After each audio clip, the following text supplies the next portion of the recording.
जय हिंद, नमस्कार साथियों, आप सभी का स्वागत है। आज हम लोग बहुत इंपॉर्टेंट टॉपिक देखेंगे, भारतीय कला एवं संस्कृति। यहाँ पर देखेंगे कि प्रीवियस ईयर में सीटेट में या विभिन्न राज्यों में किस प्रकार के प्रश्न पूछे गए हैं और इसी के आधार पर इसी तरह का प्रश्न पूछे भी जा सकते हैं। चलिए देखते हैं आज का पहला प्रश्न।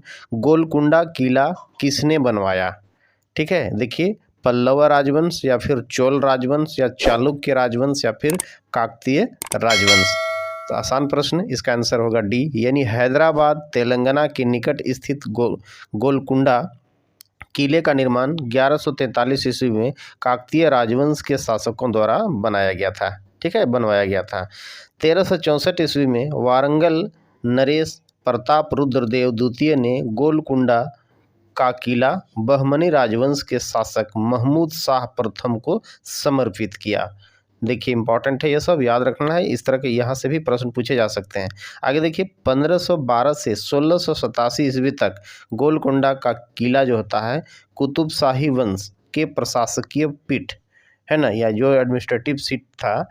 गोलकुंडा का किला जो होता है 10 किलोमीटर की परिधि में स्थित है, यानी इसका परिधि क्या है, डायमीटर क्या है, 10 किलोमीटर की परिधि में स्थित है। इसमें जिसमें से हम देख सकते हैं कि 8 दरवाजे हैं। इसमें कितना दरवाजे हैं? 8 दरवाजे हैं। गोलकुंडा किला का फतह यानी क्या होता है, फतह दरवाज़ा सबसे ज़्यादा प्रसिद्ध है। ठीक है, इसका निर्माण औरंगजेब ने करवाया था। बहुत इंपॉर्टेंट है, यानी गोलकुंडा में जो फतह दरवाज़ा है इसका निर्माण किसने करवाया था? औरंगजेब ने करवाया था। आगे देखिए, बरली एक पारंपरिक कला का प्रकार है। क्या है? एक पारंपरिक कला का प्रकार है। बरली नामक स्थान जो होता है यहाँ पर देखिए किस राज्य में स्थित है? महाराष्ट्र में, उड़ीसा में, राजस्थान में या बिहार में? तो इसका आंसर ए होगा, यानी महाराष्ट्र में। बरली चित्रकला महाराष्ट्र की वर्ली जनजातियों में प्रचलित है ना, यानी महाराष्ट्र की एक एसटीज है, यानी जनजाति हैं, वहाँ पर ये प्रचलित है। इस चित्रकला में प्रकृति का केंद्र माने प्रकृति को जो है केंद्र में रखकर चित्रण किया गया है, यानी सारे चित्रण जो होता है प्रकृति से संबंधित है। बरली चित्रकला की परंपरा लगभग 2500 ईस्वी वर्ष पूर्व से ही प्रचलन में है। इसके भिन्न भिन्न चित्र भीमबेटका जो मध्य प्रदेश की शैल गुफा चित्रों के समान है। सामान्यतः वर्ली चित्रकला में गेरू, लाल तथा सफ़ेद रंगों का उपयोग प्रमुख रूप से किया गया है। ठीक है, और यहाँ पर जो होता है इसी रंग का उपयोग भी यहाँ पर किया जाता है। सफ़ेद रंग का निर्माण चावल को पीसकर किया जाता है, यानी सफ़ेद रंग का जो है कलर है, चावल को पीस पर उसको चुन्नी गुंडी बना करके और सफ़ेद कलर का जो आता है चावल को पीसने से उसको किया गया, उसी से किया गया है। आगे देखिए, नीता आंध्र प्रदेश जाती है। नीता कोई लड़की है जो आंध्र प्रदेश जाती है और 2 साड़ियाँ खरीदती है। वहाँ पर जाके वो 2 साड़ी खरीदती है जो खास तौर पर वहीं बनाई जाती है। वे क्या कहलाती है? यानी वो साड़ी जो होता है खास पर वहीं बनाई जाती है, जिसको क्या कहते हैं? देखिए, पोचमपल्ली और कलमकारी, या फिर देखिए पोचमपल्ली और कांजीवरम और कलमकारी तथा और चंदेरी तथा कलमकारी और कंथा। तो इसका आंसर होगा ए, यानी पोचमपल्ली और कलमकारी। यानी पोचमपल्ली तथा कलमकारी साड़ी का निर्माण जो होता है ये प्रसिद्ध डिजाइन है। इसको ये प्रसिद्ध क्या है? डिजाइन है, जो तेलंगाना तथा आंध्र प्रदेश राज्य में निर्मित की जाती है, यानी तेलंगाना और आंध्र प्रदेश में ही निर्मित की जाती है। पोचमपल्ली साड़ियाँ और ज्योमेट्री के साड़ियों का निर्माण इसकी प्रमुख विशेषता है। ठीक है, कलमकारी साड़ियों को रंगने के लिए पौधे से प्राप्त रंगों का उपयोग किया जाता है। यह आंध्र प्रदेश के मसूलीपट्टनम का एक विशेष कला है, यानी विशिष्ट कला है। ठीक है, चंदेरी, कांजीवरम तथा कंथा भी साड़ी डिजाइन की अन्य प्रसिद्ध डिजाइनें हैं। चंदेरी साड़ी मध्य प्रदेश की कला का एक प्रसिद्ध रूप है। ठीक है, कांजीवरम का संबंध जो होता है तमिलनाडु तथा कंथा का संबंध ग्रामीण बंगाल की साड़ी डिजाइन से है, यानी संबंध जो होता है ग्रामीण पंजाब की साड़ी डिजाइन से है। अगला प्रश्न देखिए, प्रश्न में क्या कहता है? अगला प्रश्न देखिए, प्रश्न क्या कहता है कि निम्नलिखित में से कौन सा युग्म सत्य है, यानी सही है? असम, बिहू, ओडिशा, भरतनाट्यम, तमिलनाडु, लावनी, कर्नाटक, कथक। तो देखिए, राज्य है और डांस से संबंधित है, यानी उसके नृत्य से संबंधित है। तो इस प्रश्न का आंसर यहाँ ए होगा, यानी बिहू का संबंध असम राज्य से है। यह एक प्रसिद्ध लोक नृत्य है। इस नृत्य का आयोजन प्रतिवर्ष अप्रैल महीने में फसल की कटाई के बाद में किया जाता है, यानी फसल कटता है, काटा जाता है, उसके बाद इसका बिहू का आयोजन किया जाता है।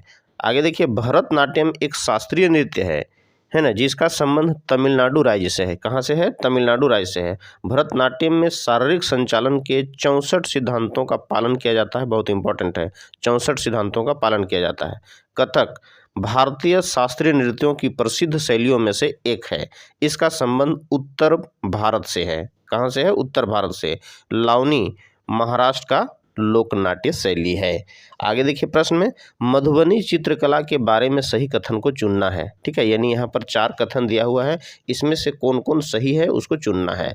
पहला देखिए कि इन चित्रों को बनाने में नील, हल्दी, है ना, फूल, पेड़ के रंग आदि का प्रयोग किया जाता है, जो शायद सही है। ठीक है, ये सही हो सकता है। आगे देखिए, इन चित्रों में इंसान, जानवर, पेड़, फूल, पंछी तथा मछली आदि दिखाए जाते हैं, ये भी कथन सही है। ठीक है, तो इस तरह से आगे देखिए कहता है, फिर आगे देखिए, यह लोक चित्रकला बहुत पुरानी है और इसका नाम जो होता है मधुबनी के नाम के स्थान पर ही इसका पड़ा है, और ये भी सही है। चौथा कहता है कि मधुबनी राजस्थान का अति प्रसिद्ध जिला है, ये गलत है। मधुबनी बिहार में है, राजस्थान में नहीं है, ये गलत है। कहने का मतलब है कि पहला, दूसरा और तीसरा जहाँ भी होगा वही आंसर होगा। तो देखिए यहाँ पर इसमें आंसर क्या होगा? डी होगा। ठीक है, आगे देखते हैं फिर, मधुबनी चित्रकला एक प्रकार की लोक चित्रकला है, यह बहुत प्राचीन है। इस चित्रकला को मिथिला लोक चित्रकला अथवा मिथिला पेंटिंग के नाम से भी जाना जाता है। इस चित्रकला का नाम बिहार के मधुबनी नामक स्थान के नाम पर पड़ा। इस कला में फूल, पत्ती, जानवर, इंसान, मछलियाँ एवं पंछी के यानी पक्षी आदि के चित्र भी बनाए जाते हैं। इन चित्रों में प्राकृतिक रंगों जैसे नील, हल्दी, फूल, पेड़ों से प्राप्त रंग तथा गोबर आदि का प्रयोग किया जाता है। इन चित्रों में उभार लाने के लिए पीसे हुए चावल के रंगीन घोल का प्रयोग किया जाता है। आगे देखिए अगला प्रश्न, भारत का वैश्विक धरोहर स्थल जो एक से अधिक राज्य में अवस्थित है, कहाँ है? एक से अधिक राज्य में अवस्थित है। देखिए क्या है? Valley of the flowers national park, Bharat का mountain railway, Sundarban national park, है ना, काकला शिमला रेलवे। तो इसका आंसर यहाँ बी होगा, यानी भारत का माउंटेन रेलवे पर्वतीय क्षेत्रों में संचालित रेल प्रणाली से समन्वित है ना, समन्वित रूप है। इसमें यानी इसमें जो होते हैं 3 रेलवे प्रणाली हैं। कौन कौन है? दार्जिलिंग हिमाचल रेलवे, है ना, नीलगिरी माउंटेन रेलवे, और तीसरा में है काकला शिमला रेलवे। यहाँ पर देखिए दार्जिलिंग हिमालय रेलवे जो है, जो पश्चिम बंगाल में है, इसका स्थापन है ना, यानी इसको यूनेस्को ने विरासत में लिया था वर्ष 1999 में। नीलगिरी माउंटेन रेलवे तमिलनाडु में है, जिसे 2005 में, ठीक है, और काकला शिमला रेलवे जो हिमाचल प्रदेश है, हिमाचल प्रदेश में है, को वर्ष 2008 में यूनेस्को की विश्व विरासत की सूची में इसको स्थान दिया गया। ठीक है, बहुत इंपॉर्टेंट है ये। आगे देखिए कहता है कि पुष्कर मेला कहाँ आयोजित किया जाता है। ये क्वेश्चन भी इंपॉर्टेंट है, ये जीएस में भी बहुत बार क्वेश्चन पूछा जा चुका है। देखिए, जयपुर, उदयपुर, जोधपुर या फिर अजमेर। तो इसका आंसर होगा अजमेर, यानी पुष्कर मेला राजस्थान के अजमेर जिले में प्रतिवर्ष कार्तिक पूर्णिमा के दिन आयोजित किया जाता है। किस दिन? कार्तिक पूर्णिमा के दिन आयोजित किया जाता है। पुष्कर मेला एक विश्व प्रसिद्ध तीर्थ स्थान है जहां ब्रह्मा का मंदिर अवस्थित है। यहाँ पर कहाँ? ब्रह्मा का मंदिर अवस्थित है। यह मंदिर पुष्कर झील के किनारे पर स्थित है, इसीलिए इसका नाम पड़ा पुष्कर मेला, यानी पुष्कर झील के किनारे स्थित है। पुष्कर मेले में ऊँट का व्यापार अधिक प्रसिद्ध है। ठीक है, ऊँट का व्यापार अधिक प्रसिद्ध है। इसे विश्व का सबसे बड़ा ऊँट मेला भी माना जाता है। आगे देखिए, निम्न में से कौन सुमेलित नहीं है, यानी कौन सा जो है जोड़ा जो सुमेलित नहीं है। ठीक है, एक तरफ देखिए वस्त्र के प्रकार दिया हुआ है, दूसरे राज्य में तो देखिए फिरन, है ना, पानो भाजू, राहिदे या फुलकारी, ये वस्त्र के प्रकार होंगे। और राज्य में देखिए जम्मू कश्मीर, पश्चिम बंगाल, हिमाचल प्रदेश और पंजाब। तो यहाँ देखना है फिरन का संबंध किस राज्य से है। ठीक है, तो इसमें देखना है कि गलत कौन यहाँ पर है। तो सही यहाँ पर देखिए इसका आंसर यहाँ बी होगा, यानी बी। देखिए फिरन जो है जम्मू कश्मीर राज्य, फिरन जो है जम्मू कश्मीर राज्य का पुरुष है ना, राज्य में पुरुष और महिलाओं का एक पारंपरिक पोशाक है, जो सही है। मैंने दोनों जो है ना, एक का जो वस्त्र का प्रकार और उसमें राज्य के सामने जो अंकित है जम्मू कश्मीर, वो सही है ना। इसमें 2 गाउन होते हैं जिसे एक दूसरे के ऊपर पहना जाता है, इसकी लंबाई घुटनों तक होती है, ठीक है। देखिए पानो भाजू, पानो भाजू गोवा की प्रसिद्ध महिलाओं की एक पारंपरिक वेशभूषा है, जबकि ऑप्शन में दिया है पश्चिम बंगाल, जो गलत है ना। तो कहाँ का है ये? गोवा की महिलाओं की पारंपरिक वेशभूषा है। इसमें साड़ी के साथ कलात्मक आभूषणों का प्रयोग किया जाता है। राहिदे, राहिदे देखिए, यह हिमाचल प्रदेश की महिलाओं की परिधान का एक हिस्सा है। यह है ना स्कार्फ ठंडी हवाएं से बचाव के लिए सिर पर बांधा जाता है, यानी जब ठंडी हवा चलती है तो सिर पर बांध देता है ताकि वह ठंडा से उसको राहत मिले। और देखिए फुलकारी, है ना, फुलकारी कहाँ है? कपड़े द्वारा बनाए जाने वाली सूक्ष्म नक्काशी है, जो पंजाब तथा उत्तर भारत में एक प्रसिद्ध हस्तकला है, यानी हाथ से बिना जाता है, ठीक है। यानी यहाँ पर ये सही है, यानी गलत क्या होगा? यहाँ बी होगा, और वही मेरा आंसर भी है। फिर देखिए अगला क्वेश्चन में भी इसी तरह कहता है कि निम्नलिखित में सुमिलित करना, एक तरफ मेला दिया हुआ है, दूसरी तरफ राज्य दिया हुआ है। तो देखिए अंबाजी मेला राज्य सामने दिया है गुजरात, माघ मेला उत्तर प्रदेश, नैना देवी मेला असम, या फिर बेनेश्वर मेला राजस्थान। तो इसमें से देखिए सी जो है, यानी सी जो है नैना देवी की मेला असम, जो गलत दिया है। इसमें क्या होना चाहिए? हिमाचल प्रदेश होना चाहिए। ऑप्शन सी सही आंसर है। नैना देवी मेला हिमाचल प्रदेश के बिलासपुर जिले में आयोजित किया जाता है।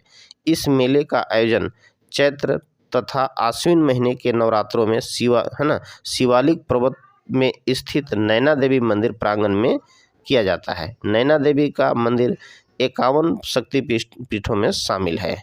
अंबाजी मेला देखिए का आयोजन भाद्रपद पूर्णिमा के दिन गुजरात के बनासकांठा जिले में स्थित अंबाजी माता मंदिर में किया जाता है। और आगे देखिए माघ मेला प्रयागराज, जो उत्तर प्रदेश में प्रतिवर्ष मकर संक्रांति यानी 14 जनवरी के अवसर पर आयोजित किया जाने वाला एक धार्मिक एवं सांस्कृतिक मेला है। देखिए फिर बेनेश्वर मेला राजस्थान के डूंगरपुर जिला में आयोजित किया जाता है। यह आयोजन माघ शुक्ल पक्ष की पूर्णिमा को होता है। बहुत इंपॉर्टेंट। आगे देखिए निम्न में से सिख धर्म का संस्थापक कौन है? यानी सिख धर्म का संस्थापक कौन है? गुरु तेग बहादुर, गुरु गोविंद सिंह, गुरु अर्जुन देव, या फिर गुरु नानक देव। तो इसका आंसर होगा यहाँ डी, गुरु नानक देव। यानी यहाँ पर सिख धर्म का संस्थापक कौन है? गुरु नानक देव। गुरु नानक देव 1469, यानी इसका पीरियड रहा 1469 से 1539 को सिख धर्म के संस्थापक माना जाता है, यानी स्थापना किए थे, ठीक है। वह सिख धर्म के प्रथम गुरु थे। गुरु नानक देव का जन्म जो था तलवंडी, जो नरकाना साहिब में है, तलवंडी में हुआ था, जो अब पाकिस्तान के पंजाब प्रांत में स्थित है। अब थोड़ा जानते हैं गुरु अर्जुन देव के बारे में भी। तो गुरु अर्जुन देव का इनका पीरियड रहा है 1563 से 1606 ईस्वी में, यानी गुरु अर्जुन देव सिखों के 5वें गुरु थे। उन्होंने आदि ग्रंथ का संकलन किया, याद रखना है, आदि ग्रंथ का संकलन किया, जिसे अब गुरु ग्रंथ साहिब कहा जाता है, गुरु ग्रंथ साहिब। और यही जो है सिख का एक धार्मिक ग्रंथ है, होली बुक है, ठीक है। गुरु तेग बहादुर, देखिए इनका पीरियड रहा है 1621 से 1675, यानी गुरु तेग बहादुर सिखों के 9वें गुरु थे। और 1675 ईस्वी में तत्कालीन मुगल शासक औरंगजेब ने दिल्ली में उनका सिर कलम करने का आदेश दिया था। बहुत इंपॉर्टेंट है। फिर देखिए आगे गुरु गोविंद सिंह, इनका पीरियड रहा है 1666 से 1708 ईस्वी में, यानी गुरु गोविंद सिंह सिख धर्म के 10वें गुरु थे। उनका जन्म पटना साहिब बिहार में हुआ था, है ना। 1699 ईस्वी में उन्हें खालसा पंथ की स्थापना की। बहुत इंपॉर्टेंट। अगला देखिए सत्यार्थ प्रकाश के लेखक का नाम है, यानी सत्यार्थ प्रकाश एक बुक है, उसके लेखक कौन है? ठीक है, स्वामी दयानंद सरस्वती, स्वामी विवेकानंद, राजा राम मोहन राय, मदन मोहन मालवीय। तो इसका आंसर होगा ए, यानी स्वामी दयानंद सरस्वती द्वारा 1875 ईस्वी में सत्यार्थ प्रकाश की रचना की गई थी। सत्यार्थ प्रकाश मूल रूप से हिंदी भाषा में लिखा गया है। किस भाषा में? हिंदी भाषा में लिखा गया है। सत्यार्थ प्रकाश की रचना का प्रमुख उद्देश्य आर्य समाज के सिद्धांतों का प्रचार प्रसार करना था, यानी आर्य समाज का जो सिद्धांत है उसका प्रचार प्रसार करना था, ठीक है। इसके साथ इसमें ईसाई, इस्लाम, अन्य कई पंथों एवं मतों का खंडन भी किया गया है। आगे फिर देखिए स्वामी दयानंद सरस्वती एक प्रसिद्ध धार्मिक तथा समाज सुधारक व्यक्ति थे। है ना। इन्होंने आर्य समाज की स्थापना जो है 1875 ईस्वी में मुंबई में की थी। स्वामी विवेकानंद ने 1893 ईस्वी में यानी शिकागो USA अमेरिका विश्व धर्म संसद में हिंदू धर्म की व्याख्या प्रस्तुत की थी बहुत शानदार तरीका से। ठीक है। राजा राम मोहन राय 1828 ईस्वी में ब्रह्म समाज की स्थापना की। इन्हें भारतीय पुनर्जागरण का अग्रदूत माना जाता है, बहुत इंपॉर्टेंट है। मदन मोहन मालवीय प्रसिद्ध स्वतंत्रता सेनानी थे। कौन थे? मदन मोहन मालवीय प्रसिद्ध स्वतंत्रता सेनानी थे और इन्होंने बनारस विश्वविद्यालय की स्थापना किया था। आगे देखिए, कौन सा प्रथम साहित्य स्रोत है, यानी प्रथम साहित्य स्रोत कौन है? ऋग्वेद, सामवेद, यजुर्वेद या अथर्ववेद? इसका आंसर होगा ए, ऋग्वेद। यानी ऋग्वेद को भारतीय इतिहास के अध्ययन का प्रथम साहित्यिक स्रोत माना जाता है। ऋग्वेद 4 संहिताओं का हिस्सा है जो अन्य 3 वेदों में सबसे प्राचीनतम है। यानी जो है सामवेद, अथर्ववेद, यजुर्वेद, ऋग्वेद, इसमें ऋग्वेद होता है सबसे प्राचीन है। अन्य 3 वेद जैसे सामवेद, यजुर्वेद, अथर्ववेद है। ऋग्वेद में 128 सूक्त और 10,600 श्लोक हैं जो 10 मंडलों में विभाजित है। आगे फिर देखिए सामदेव, है ना। सामवेद का संबंध संगीत के सृजन तथा ज्ञान से है। किससे? सामवेद का संबंध जो है संगीत से है, संगीत का सृजन और ज्ञान से है। इसमें 1549 मंत्रों को स्थान दिया गया है, जिसमें से अधिकांश ऋग्वेद से ही लिए गए हैं। यजुर्वेद का संबंध यज्ञ विधान से है। किससे? यज्ञ विधान से है। यजुर्वेद के 2 भाग हैं, कौन है? कृष्ण तथा शुक्ल। ठीक है, कृष्ण तथा शुक्ल। अथर्ववेद देखिए, अथर्ववेद में 6000 मंत्रों का संग्रह है जो 20 मंडलों में विभाजित है। अथर्ववेद 20 मंडलों में विभाजित है। इस वेद में जादू टोना तथा रहस्यमयी प्रवृत्तियों का विवरण दिया गया है। आगे देखिए, जल मंदिर का संबंध निम्न में किससे है? जल मंदिर का संबंध निम्न में किससे है? हिंदू धर्म से, इस्लाम धर्म से, बौद्ध धर्म से या जैन धर्म से? तो इसका आंसर होगा डी, जैन धर्म से। यानी पावापुरी जो बिहार में स्थित जल मंदिर का संबंध जैन धर्म से है। यह तालाब जो कमल सरोवर के मध्य में संगमरमर से निर्मित मंदिर है। पावापुरी जैन धर्म के 24वें तीर्थकर महावीर स्वामी का यहाँ पर परिनिर्वाण स्थल है। क्या है? परिनिर्वाण स्थल है। जल मंदिर में भगवान महावीर की चरण पादुका रखी गई है, यानी उसका जो चरण पादुका उसमें रखी गई है। इस मंदिर का निर्माण महावीर स्वामी के बड़े भाई तथा यात्रिक वंश के शासक नंदीवर्मन द्वारा कराया गया था।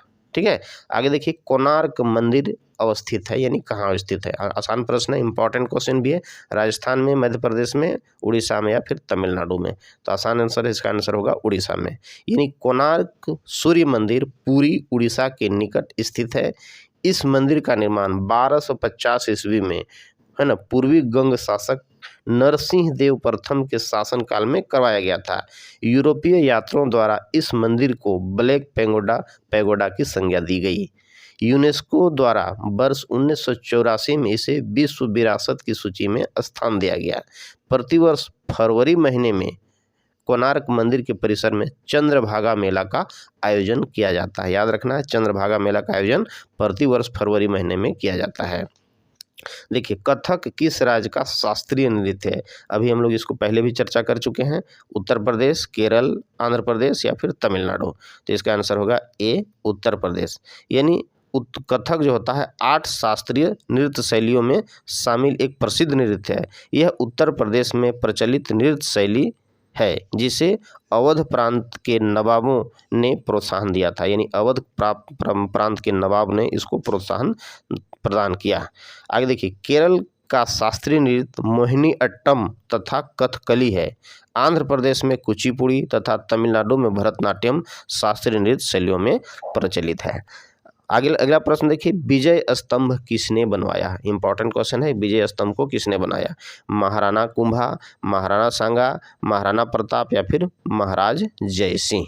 तो देखिए, इस प्रश्न का सही आंसर होगा यहाँ पर ए, विजय स्तंभ को चित्तौड़ यानी राजस्थान में स्थित है। यानी कहाँ है?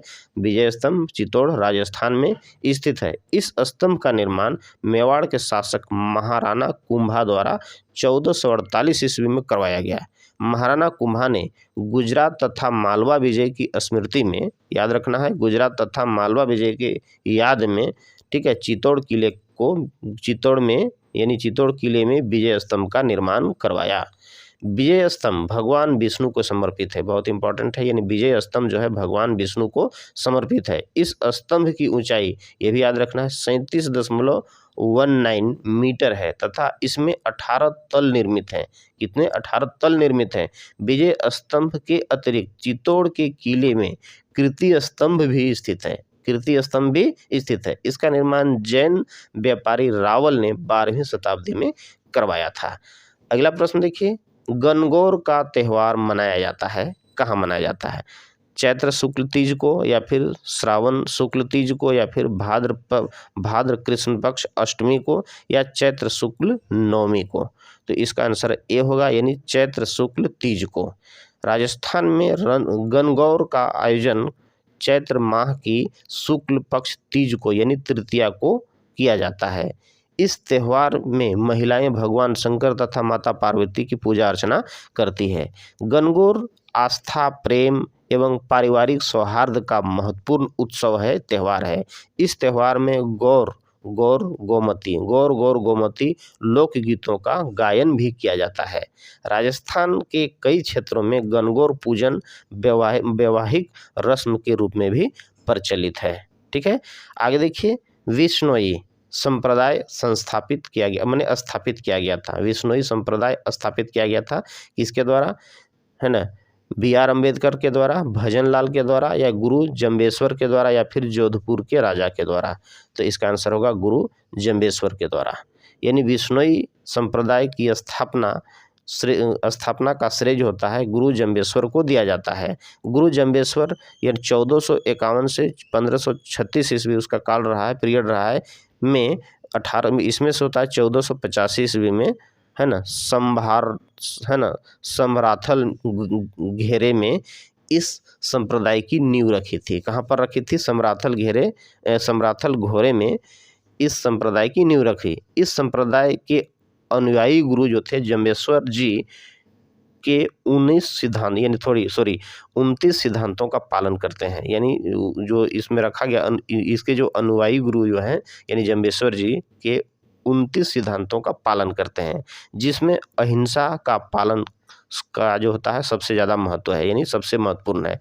राजस्थान में खेजड़ी, है ना, खेजड़ी ब्रिज तथा चिंकारा पशु, ठीक है, आप देख सकते हैं खेजड़ी कैसा वृक्ष है और चिंकारा पशु क्या है। चिंकारा पशु को बचाने के लिए बिश्नोई संप्रदाय लंबे समय से संघर्षरत हैं। अगला प्रश्न देखिए, किस देश में क्रिसमस का त्यौहार गर्मियों में मनाया जाता है? इंपॉर्टेंट क्वेश्चन है। जापान, भारत, ऑस्ट्रेलिया, फिर अमेरिका? तो इसका आंसर होगा ऑस्ट्रेलिया। यानी ऑस्ट्रेलिया में क्रिसमस का त्यौहार गर्मियों में मनाया जाता है, क्योंकि ऑस्ट्रेलिया पृथ्वी के दक्षिणी गोलार्ध में, आप देख सकते हैं कहाँ स्थित है, दक्षिणी गोलार्ध में स्थित है। पृथ्वी के दक्षिणी गोलार्ध में उत्तरी गोलार्ध के विपरीत मौसम होता है, यानी उत्तरी गोलार्ध में गर्मी होता है तो दक्षिणी गोलार्ध में ठंडा होता है, और दक्षिणी गोलार्ध में गर्मी होता है तो उत्तरी गोलार्ध में ठंडा होता है। ठीक है, यानी विपरीत मौसम होता है। उत्तरी गोलार्ध में दिसंबर, जनवरी, फरवरी महीने में शीत ऋतु होती है और इस दौरान दक्षिणी गोलार्ध में ग्रीष्म ऋतु होती है। अतः ऑस्ट्रेलिया में क्रिसमस का जो त्यौहार, यानी क्रिसमस कब मनाते हैं? 25 दिसंबर को मनाते हैं। यह उसमें गर्मी होता है। ठीक है, उसमें वहाँ क्या पड़ती है? गर्मी पड़ती है। अगला प्रश्न देखिए, निम्नलिखित में से कौन सा पत्थर राजस्थान में घरों के फर्श बनाने के लिए उपयोग में नहीं किया जाता है? ठीक है, उपयोग में नहीं किया जाता है। संगमरमर, कोटा स्टोन या फिर धिया पत्थर, जिसको सेलखड़ी बोलते हैं, या फिर सैंडस्टोन? तो इसका आंसर होगा धिया पत्थर, सेलखड़ी। ठीक है, राजस्थान के घरों में फर्श के निर्माण धिया पत्थर, सेलखड़ी का उपयोग नहीं किया जाता है। फर्श के निर्माण में संगमरमर, कोटा स्टोन, सैंडस्टोन का प्रचुर मात्रा में उपयोग होता है। धिया पत्थर, सेलखड़ी, जिसे हरसोट भी कहा जाता है, क्या कहते हैं? हरसोट भी कहा जाता है, से अग्निसह ईंटों का निर्माण होता है। यानी अग्निसह ईंटों, जो अग्नि को सह सके वैसे ईंटों का निर्माण किया जाता है। इसका उत्पादन राजस्थान के नागौर, बीकानेर, जैसलमेर, जोधपुर, बाड़मेर आदि जिलों में किया जाता है। चलिए दोस्तों, वीडियो अच्छा लगा तो जरूर सब्सक्राइब करें, शेयर करें दोस्तों के बीच। ठीक है, और